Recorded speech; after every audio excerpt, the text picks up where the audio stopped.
तो आइए सुनते हैं मुंशी प्रेमचंद की कहानियों का संग्रह मानसरोवर भाग 3 की कहानी, जिसका नाम है नरक का मार्ग। रात भक्तमाल पढ़ते पढ़ते ना जाने कब नींद आ गई। कैसे कैसे महात्मा थे जिनके लिए भागवत प्रेम ही सब कुछ था, इसी में मगन रहते थे। ऐसी भक्ति बड़ी तपस्या से मिलती है। क्या मैं वह तपस्या नहीं कर सकती? इस जीवन में और कौन सा सुख रहा है? आभूषणों से जिसे प्रेम हो वह जाने। यहाँ तो इनको देखकर आंखें फूटती है। धन दौलत पर जो प्राण देता हो वह जाने। यहाँ तो इसका नाम सुनकर ज्वर सा चढ़ आता है। कल पगली सुशीला ने कितनी उमंगों से मेरा श्रृंगार किया था, कितने प्रेम से बालों में फूल लगाए थे, कितना मना करती रही, ना मानी। आखिर वही हुआ जिसका मुझे भय था। जितनी देर उसके साथ हंसी थी उससे कहीं ज्यादा रोई। संसार में ऐसी भी कोई स्त्री है जिसका पति उसका श्रृंगार देखकर सिर से पांव तक जल उठे? कौन ऐसी स्त्री है जो अपने पति के मुंह से यह शब्द सुने, तुम मेरा परलोक बिगाड़ोगी और कुछ नहीं। तुम्हारे रंग ढंग कह देते हैं और उसका दिल विष खा जाने को ना चाहे। भगवान, संसार में ऐसे भी मनुष्य हैं। आखिर मैं नीचे चली गई और भक्त माल पढ़ने लगी। अब वृंदावन बिहारी ही की सेवा करूंगी, उन्हीं को अपना श्रृंगार दिखाऊंगी। वह तो देखकर न जलेंगे, वह तो मेरे मन का हाल जानते हैं। भगवान, मैं अपने मन को कैसे समझाऊं? तुम अंतर्यामी हो, तुम मेरे रोम रोम का हाल जानते हो। मैं चाहती हूं कि उन्हें अपना इष्ट समझूं, उनके चरणों की सेवा करूं, उनके इशारे पर चलूं। उन्हें मेरी किसी बात से, किसी व्यवहार से नाम मात्र भी दुख न हो। वह निर्दोष है। जो कुछ मेरे भाग्य में था वह हुआ। न उनका दोष है न माता पिता का। सारा दोष मेरे नसीब ही का है। लेकिन यह सब जानते हुए भी जब उन्हें आते देखती हूं तो मेरा दिल बैठ जाता है। मुंह पर मुर्दनी सी छा जाती है, सिर भारी हो जाता है। जी चाहता है उनकी सूरत न देखूं, बात तक करने को जी नहीं चाहता। कदाचित शत्रु को भी देखकर किसी का मन इतना क्लांत न होता होगा। उनके आने के समय दिल में धड़कन सी होने लगती है। 2-1 दिन के लिए कहीं चले जाते हैं तो दिल पर से एक बोझ सा उठ जाता है। हंसती भी हूँ, बोलती भी हूँ, जीवन में कुछ आनंद आने लगता है। लेकिन उनके आने का समाचार पाते ही फिर चारों ओर अंधकार। चित्त की ऐसी दशा क्यों है यह मैं नहीं कह सकती। मुझे तो ऐसा जान पड़ता है कि पूर्व जन्म में हम दोनों में बैर था। उसी बैर का बदला लेने के लिए इन्होंने मुझसे विवाह किया है। वही पुराने संस्कार हमारे मन में बने हुए हैं। नहीं तो वह मुझे देख देख कर क्यों जलते और मैं उनकी सूरत से क्यों घृणा करती। विवाह करने का तो यह मतलब नहीं हुआ करता। मैं अपने घर इससे कहीं सुखी थी। कदाचित मैं जीवन पर्यंत अपने घर आनंद से रह सकती थी। लेकिन इस लोक प्रथा का बुरा हो जो अभागिनी कन्याओं को किसी न किसी पुरुष के गले बांध देना अनिवार्य समझती है। वह क्या जानता है कि कितनी युवतियां उसके नाम को रो रही हैं। अभिलाषाओं से लहराते हुए कितने कोमल हृदय उसके पैरों तले रौंदे जा रहे हैं। युवती के लिए पति कैसी कैसी मधुर कल्पनाओं का स्रोत होता है। पुरुष में जो उत्तम है, श्रेष्ठ है, दर्शनीय है, उसकी सजीव मूर्ति इस शब्द के ध्यान में आते ही उसकी नजरों के सामने आकर खड़ी हो जाती है।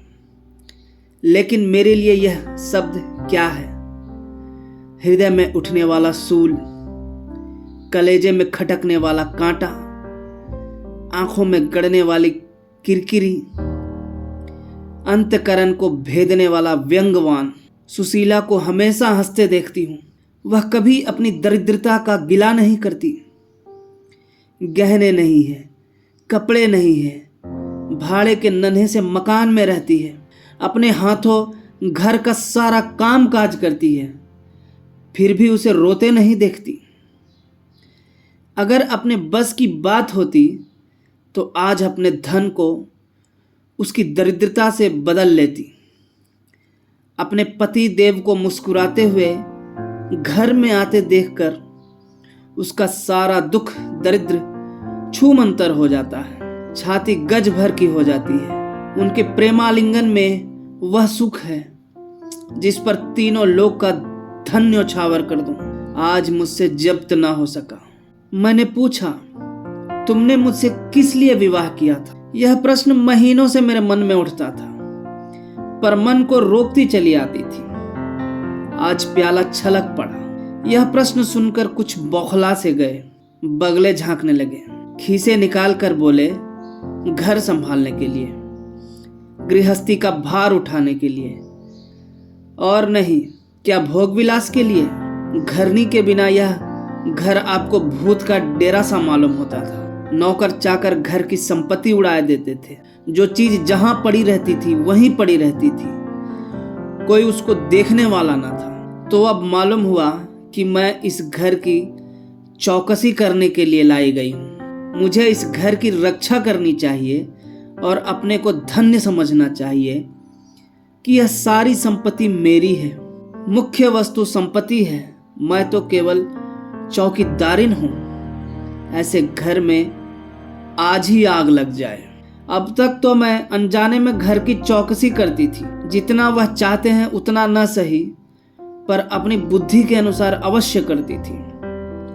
आज से किसी चीज को भूल कर भी छूने की कसम खाती हूँ। यह मैं जानती हूँ कि कोई पुरुष घर की चौकसी के लिए विवाह नहीं करता, और इन महाशय ने चिढ़कर यह बात मुझसे कही। लेकिन सुशीला ठीक कहती है, इन्हें स्त्री के बिना घर सूना लगता होगा। उसी तरह जैसे पिंजरे में चिड़िया को न देखकर पिंजरा सूना लगता है। यह है हम स्त्रियों का भाग्य। मालूम नहीं इन्हें मुझ पर इतना संदेह क्यों होता है। जब से नसीब इस घर में लाया है, इन्हें बराबर संदेह मूलक कटाक्ष करते देखती हूँ। क्या कारण है? जरा बाल गूंथ कर बैठी और यह ओंठ चबाने लगे। कहीं जाती नहीं, कहीं आती नहीं, किसी से बोलती नहीं, फिर भी इतना संदेह। यह अपमान असह्य है। क्या मुझे अपनी आबरू प्यारी नहीं? यह मुझे इतनी छिछोरी क्यों समझते हैं? इन्हें मुझ पर संदेह करते लज्जा भी नहीं आती। काना आदमी किसी को हंसते देखता है तो समझता है लोग उसी पर हंस रहे हैं। शायद इन्हें भी वही वहम हो गया है कि मैं इन्हें चिढ़ाती हूँ। अपने अधिकार के बाहर कोई काम करने बैठने से कदाचित हमारे चित्त की यही वृत्ति हो जाती है। भिक्षुक राजा की गद्दी पर बैठकर चैन की नींद नहीं सो सकता। उसे अपने चारों तरफ शत्रु ही शत्रु दिखाई देंगे। मैं समझती हूँ सभी शादी करने वाले बुढ़ों का यही हाल है। आज सुशीला के कहने से मैं ठाकुर की झांकी देखने जा रही थी। अब यह साधारण बुद्धि का आदमी भी समझ सकता है कि फूहड़ बहू बनकर बाहर निकलना अपनी हंसी उड़ाना है। लेकिन आप उसी वक्त न जाने किधर से टपक पड़े और मेरी ओर तिरस्कार पूर्ण नेत्रों से देखकर बोले, कहाँ की तैयारी है? मैंने कह दिया, जरा ठाकुर जी की झांकी देखने जाते हैं। इतना सुनते ही त्योरियां चढ़ाकर बोले, तुम्हारे जाने की कुछ जरूरत नहीं। जो स्त्री अपने पति की सेवा नहीं कर सकती, उसे देवताओं के दर्शन से पुण्य के बदले पाप होता है। मुझसे उड़ने चली हो। मैं औरतों की नस नस पहचानता हूं। ऐसा क्रोध आया कि बस अब क्या कहूं। उसी दम कपड़े बदल डाले और प्रण कर लिया कि अब कभी दर्शन करने न जाऊंगी। इस अविश्वास का भी कुछ ठिकाना है? ना जाने क्या सोचकर रुक गई। उनकी बात का जवाब तो यही था कि उसी क्षण घर से चल खड़ी होती, फिर देखती मेरा क्या कर लेते। इन्हें मेरे उदास और विमन रहने पर आश्चर्य होता है। मुझे मन में कृतज्ञ समझते हैं। अपनी समझ में इन्होंने मेरे साथ विवाह करके शायद मुझ पर बड़ा एहसान किया है। इतनी बड़ी जायदाद और इतनी विशाल संपत्ति की स्वामिनी होकर मुझे फूले ना समाना चाहिए था। आठों पहर इनका यशगान करते रहना चाहिए था। मैं यह सब कुछ ना करके उल्टे और मुंह लटकाए रहती हूँ। कभी कभी मुझे बेचारे पर दया आती है। यह नहीं समझते कि नारी जीवन में कोई ऐसी वस्तु भी है जिसे देखकर उसकी आंखों में स्वर्ग भी नरक तुल्य हो जाता है। 3 दिन से बीमार है। डॉक्टर कहते हैं बचने की कोई आशा नहीं, निमोनिया हो गया है। पर मुझे ना जाने क्यों इसका गम नहीं है। मैं इतनी वज्र हृदय कभी न थी। न जाने वह मेरी कोमलता कहाँ चली गई। किसी बीमार की सूरत देखकर मेरा हृदय करुणा से चंचल हो जाता था। मैं किसी का रोना नहीं सुन सकती थी। वही मैं हूं कि आज 3 दिन से उन्हें अपने बगल के कमरे में पड़े कराहते सुनती हूं और एक बार भी उन्हें देखने न गई। आंखों में आंसू आने का जिक्र ही क्या। मुझे ऐसा मालूम होता है इनसे मेरा कोई नाता ही नहीं। मुझे चाहे कोई पिशाचिनी कहे, चाहे उल्टा, पर मुझे तो यह कहने में लेस मात्र भी संकोच नहीं है कि इनकी बीमारी से मुझे एक प्रकार का ईर्ष्यापूर्ण आनंद आ रहा है। इन्होंने मुझे यहाँ कारावास दे रखा था। इसे विवाह का पवित्र नाम नहीं देना चाहती। यह कारावास ही है। मैं इतनी उदार नहीं हूं कि जिसने मुझे कैद में डाल रखा हो उसकी पूजा करें। जो मुझे लात से मारे उसके पैरों को चूमूं। मुझे तो मालूम हो रहा है ईश्वर इन्हें इस पाप का दंड दे रहे हैं। मैं निसंकोच होकर कहती हूँ कि मेरा इनसे विवाह नहीं हुआ। स्त्री किसी के गले बांध दिए जाने से ही उसकी विवाहता नहीं हो जाती। यही संयोग विवाह का पद पा सकता है जिसमें कम से कम एक बार तो हृदय प्रेम से पुलकित हो जाए। सुनती हूँ महाशय अपने कमरे में पड़े पड़े मुझे कोसा करते हैं। अपनी बीमारी का सारा बुखार मुझ पर निकालते हैं, लेकिन यहाँ इसकी परवाह नहीं। जिसका जी चाहे जायदाद ले, धन ले, मुझे इसकी जरूरत नहीं। आज 3 महीने हुए मैं विधवा हो गई। कम से कम लोग यही कहते हैं, जिसका जो जी चाहे कहे, पर मैं अपने को जो कुछ समझती हूँ वह समझती हूँ। मैंने चूड़ियाँ नहीं तोड़ी। क्यों तोड़ूं? मांग में सिंदूर पहले भी न डालती थी, अब भी नहीं डालती। बूढ़े बाबा का क्रियाकर्म उनके सुपुत्र ने किया। मैं पास न फटकी। घर में मुझ पर मनमानी आलोचनाएं होती हैं। कोई मेरे गूथे हुए बालों को देखकर नाक सिकोड़ता है, कोई मेरे आभूषणों पर आंखें मटकाता है। यहाँ इसकी चिंता नहीं। इन्हें चिढ़ाने को मैं भी रंग बिरंगी साड़ियां पहनती हूँ और भी बनती संवरती हूँ। मुझे जरा भी दुख नहीं है। मैं तो कैद से छूट गई। इधर कई दिन बाद सुशीला के घर गई। छोटा सा मकान है, कोई सजावट न सामान, चारपाइयां तक नहीं, पर सुशीला कितने आनंद से रहती है। उसका उल्लास देखकर मेरे मन में भी भांति भांति की कल्पनाएं उठने लगती है। उन्हें कुत्सित क्यों कहूं, जब मेरा मन उन्हें कुत्सित नहीं समझता। इनके जीवन में कितना उत्साह है। आंखें मुस्कुराती रहती है, ओंठों पर मधुर हास्य खेलता रहता है, बातों में प्रेम का स्रोत बहता हुआ जान पड़ता है। इस आनंद से चाहे वह कितना ही क्षणिक हो, जीवन सफल हो जाता है। फिर उसे भूल नहीं सकता। उसकी स्मृति अंत तक के लिए काफी हो जाती है।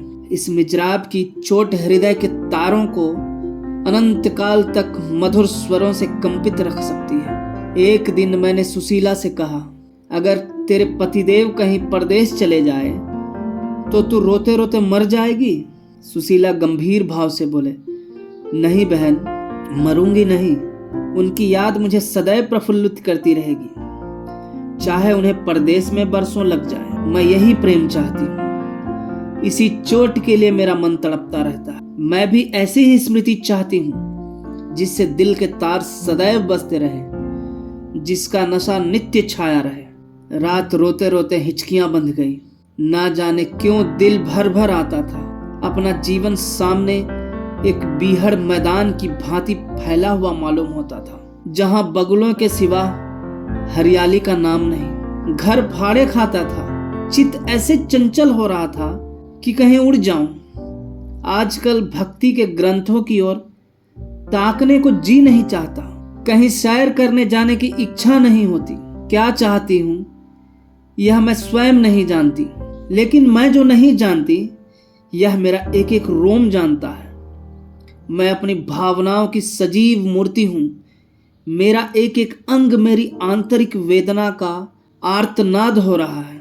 मेरे चित्त की चंचलता उस अंतिम दशा को पहुंच गई है जब मनुष्य को निंदा की न लज्जा रहती है और न भय। जिन लोभी स्वार्थी माता पिता ने मुझे कुएं में ढकेला, जिस पाषाण हृदय प्राणी ने मेरी मांग में सिंदूर डालने का स्वांग किया, उनके प्रति मेरे मन में बार बार दुष्कामनाएं उठती हैं। मैं उन्हें लज्जित करना चाहती हूँ। मैं अपने मुंह में कालिख लगाकर उनके मुख में कालिख लगाना चाहती हूँ। मैं अपने प्राण देकर उन्हें प्राण दंड दिलाना चाहती हूँ। मेरा नारित्व लुप्त हो गया है।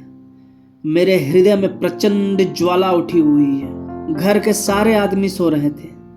मैं चुपके से नीचे उतरी, द्वार खोला और घर से निकली। जैसे कोई प्राणी गर्मी से व्याकुल होकर घर से निकले और किसी खुली हुई जगह की ओर दौड़े। उस मकान में मेरा दम घुट रहा था। सड़क पर सन्नाटा था। दुकानें बंद हो चुकी थी। सहसा एक बुढ़िया आती हुई दिखाई दी। मैं डरी कि कहीं चुड़ैल ना हो। बुढ़िया ने मेरे समीप आकर मुझे सिर से पांव तक देखा और बोली, किसकी राह देख रही हो? मैंने चिढ़कर कहा, मौत की। बुढ़िया, तुम्हारे नसीब में तो अभी जिंदगी के बड़े बड़े सुख भोगने लिखी है। अंधेरी रात गुजर गई। आसमान पर सुबह की रोशनी नजर आ रही है। मैंने हंसकर कहा, अंधेरे में भी तुम्हारी आंखें इतनी तेज हैं कि नसीब की लिखावट पढ़ लेती हैं। बुढ़िया, आंखों से नहीं पढ़ती बेटा, अक्ल से पढ़ती हूँ। धूप में चूड़े नहीं सफेद किए हैं। तुम्हारे बुरे दिन गए और अच्छे दिन आ रहे हैं। हंसो मत बेटा, यही काम करते इतनी उम्र गुजर गई। इसी बुढ़िया की बदौलत जो नदी में कूदने जा रही थी, वे आज फूलों की सेज पर सो रही है। जो जहर का प्याला पीने को तैयार थी, वो आज दूध की कुल्लियां कर रही है। इसीलिए इतनी रात गए निकलती हूँ कि अपने हाथों किसी अभागिन का उद्धार हो सके तो करूं। किसी से कुछ नहीं मांगती। भगवान का दिया सब कुछ घर में है। केवल यही इच्छा है कि अपने से जहां तक हो सके दूसरों का उपकार करूं। जिन्हें धन की इच्छा है उन्हें धन, जिन्हें संतान की इच्छा है उन्हें संतान। बस और क्या कहूं। वह मंत्र बता देती हूं कि जिसकी जो इच्छा हो वह पूरी हो जाए। मैंने कहा, मुझे न धन चाहिए न संतान। मेरी मनोकामना तुम्हारे बस की बात नहीं। बुढ़िया हंसी। बेटी, जो तुम चाहती हो वह मैं जानती हूँ।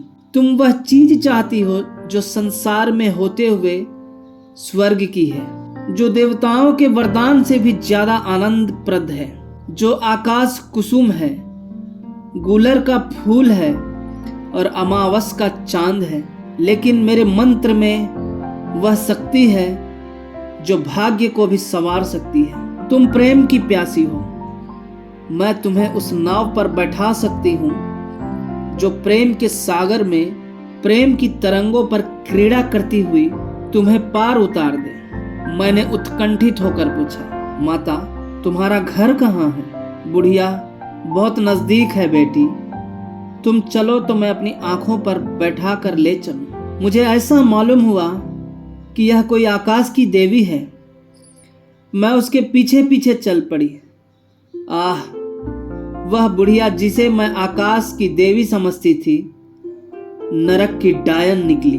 मेरा सर्वनाश हो गया। मैं अमृत खोजती थी, विष मिला। निर्मल स्वच्छ प्रेम की प्यासी थी, गंदे विषाक्त नाले में गिर पड़ी। वह वस्तु ना मिलनी थी, न मिली। मैं सुशीला का सा सुख चाहती थी, कुलटाओं की विषय वासना नहीं। लेकिन जीवन पथ में एक बार उल्टी राह चलकर फिर सीधे मार्ग पर आना कठिन है। लेकिन मेरे अधः पतन का अपराध मेरे सिर नहीं, मेरे माता पिता और उस बूढ़े पर है जो मेरा स्वामी बनना चाहता था। मैं यह पंक्तियां न लिखती, लेकिन इस विचार से लिख रही हूं कि मेरी आत्मकथा पढ़कर लोगों की आंखें खुले। मैं फिर कहती हूं, अब भी अपनी बालिकाओं के लिए मत देखो धन, मत देखो जायदाद, मत देखो कुलीनता, केवल वर देखो।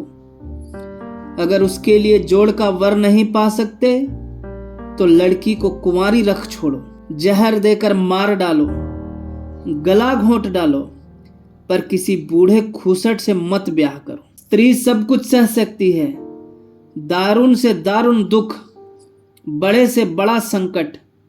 अगर नहीं सह सकती तो अपने यौवन काल की उमंगों का कुचला जाना।